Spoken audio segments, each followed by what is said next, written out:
आणि माझं लग्न झालं तेव्हा मी 9 वर्षाचे होते, 10वं सुरू झालं होतं. माझे पती 35 वर्षाचे होते. खतरनाकच मॉडेल होतं, मोठंच्या मोठं.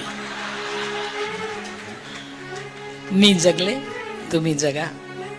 माझ्या पतीने मला हाकलून दिलं तेव्हा मी 20 वर्षाचे होते. जगू शकतं, मी सांगते.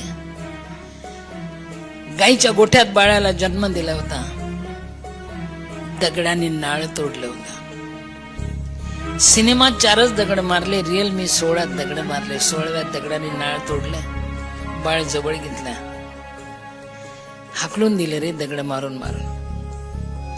त्यावेळेस मी मराठवाड्यात फिरत होते. 10 दिवसाची बाळंतीण, 20 वर्षाचं वय, मराठवाडा जिंदाबाद. तुम्हाला खरं वाटेल, तुमच्या पूर्णा स्टेशनला मी 22 दिवस भीक मागत होते.